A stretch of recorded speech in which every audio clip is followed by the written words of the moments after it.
Assalamualaikum warahmatullahi wabarakatuh.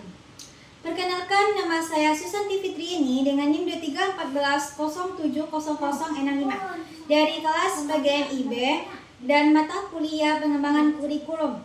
Dan saya di video kali ini akan menjelaskan bagian dari makalah kelompok saya, yaitu kelompok 13, tentang faktor-faktor perubahan kurikulum yang terjadi di Indonesia. Jadi beberapa buku atau setelah saya memahami beberapa pendapat dari buku ataupun dari internet, ada beberapa pendapat yang mengatakan faktor-faktor perubahan kurikulum yang terjadi di Indonesia itu. Yang pertama itu menurut Harman. Jadi menurut Harman itu ada beberapa faktor yang mempengaruhi terjadinya perubahan kurikulum di Indonesia. Yang pertama, menurut kemerdekaan, di mana suatu negara itu harus mengakui adanya sistem nilai dan juga pendidikan, dan kurikulum yang diterapkan itu harus disesuaikan dengan suatu bangsa dan juga nilai rakyat.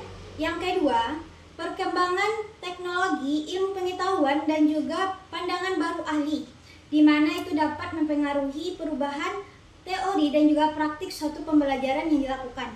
Yang ketiga, itu tuntunan global dan juga kemajuan sosial, di mana menuntut para siswa itu harus siap menghadapi masa depan. Kemudian, pendapat yang kedua, itu menurut Marzuki.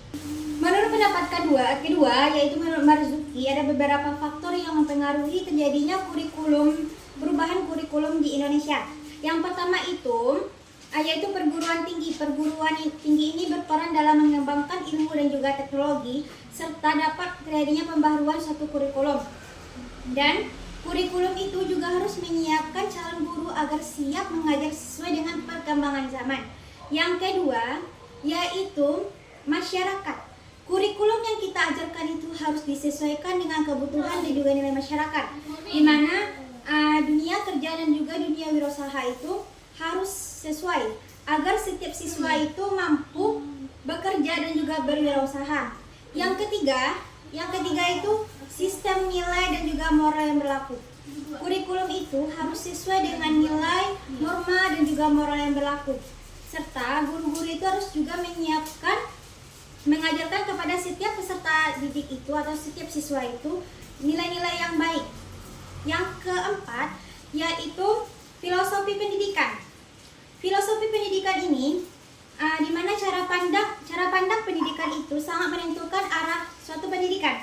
Di mana arah pendidikan pada saat ini itu berfokus ke arah rekonstruktivisme, yang mana artinya pendidikan itu berpusat kepada peserta didik, dan juga yang materi kita ajarkan itu harus relevan dengan kehidupan peserta didik.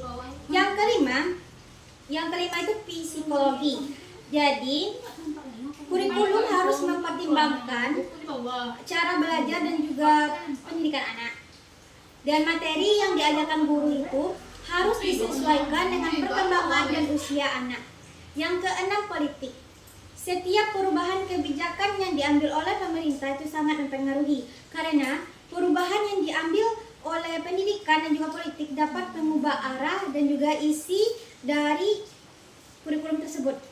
Yang terakhir yaitu pembangunan nasional dan juga global. Kurikulum harus menyesuaikan kemajuan teknologi, ekonomi, dan juga global agar dunia pendidikan itu siap menghadapi pembaharuan yang ada, dan setiap bangsa itu siap bersaing menghadapi dunia internasional. Demikianlah penyampaian materi dari saya tentang faktor-faktor perubahan kurikulum yang terjadi di Indonesia. Semoga dapat bermanfaat bagi kita semua. Wassalamualaikum warahmatullahi wabarakatuh.